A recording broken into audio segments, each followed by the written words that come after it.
everyone and welcome to today's video. My name's Caitlyn and in today's video I'm going to be talking about housemate do's and don'ts. Now, moving into like a shared accommodation when you first start uni is a lot different from living with your family. I'm going from a family home to living with complete strangers. There are things that can get on people's nerves, but there's also things that can help make friendships and build bonds with your housemates or your flatmates depending on where you're living. The main thing that I found really helped was just being social. Now, even if you're not social back home, just put on a brave face, go and make friends. Use the communal areas like the kitchen or the living room. Just use them to build friendships and have time, instead of just spending time in your room and shutting the door and not even talking to your flatmates or housemates. Go and spend time in the kitchen, go and cook together. It's just a great way to, chat about your day, chat about what you've been doing, and just build them friendships and bonds right from the beginning. Another thing you have to take into consideration when you live with new people, you live with strangers, you live with your friends, is just to be considerate.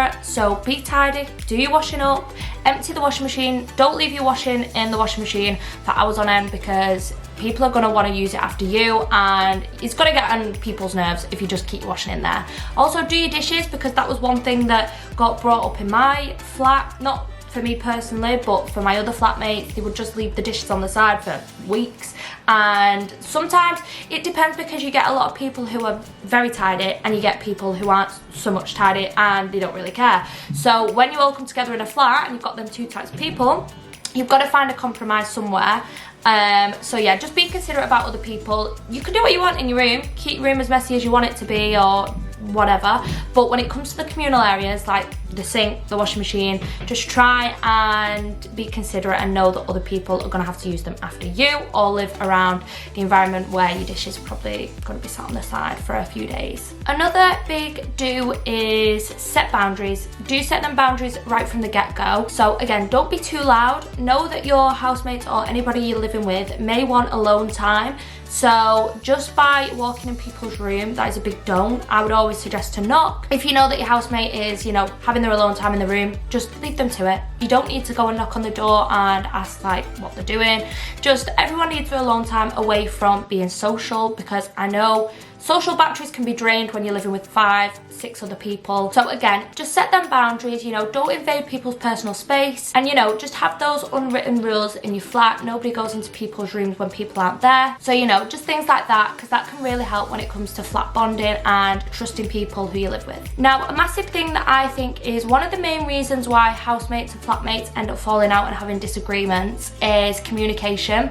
If somebody's doing something that is annoying you, or if somebody is getting on your nerves, make sure to just voice it to them, not in like a nasty way, but just let them know that something that they're doing is annoying you and or getting on your nerves, and they can sort it. You can all talk about it and sort it, because if people start holding grudges, then there's going to be awkward tension in your house or your flat, and that's what I found in my first year. Not a lot of people spoke about things that was getting on their nerves, so then people started to fall out. So just to avoid that altogether, just talk to your housemates or your flatmates about things that are getting on your nerves, because there will be things that you find annoying and there will be things that get on your nerves. So just talk to them about it and you can just avoid it altogether. Another thing which I would say talk about when you first move into a house, maybe not so much when you move into your first accommodation in your first year, but when you go out and move into like a uni house with your friends, is have conversations about taking turns buying communal items. So like toilet roll, kitchen roll, washing up liquid, things like that, because there will get to a point where if you don't talk about it, the same person will just be repeat buying it, and it really isn't fair on that person. It's a lot different in first year because a lot of people have en-suites, or you can choose to have an en-suite, so you just buy what you need. But when you live in a house and there's one bathroom and 4 of you are sharing it, you all need to chip in for toilet roll, or you all need to chip in for washing up liquid. Just have them conversations right from the get-go, because again, that can cause a lot of arguments and a lot of tension in the house if you don't talk about it and one person feels like they have to buy it all the time. So maybe just create a rota or create a little checklist of who's bought what, and just take it in turns and you can't go wrong. So there is a few do's and don'ts when it comes to living with housemates or even living with flatmates. From past experience, you just learn as you go along.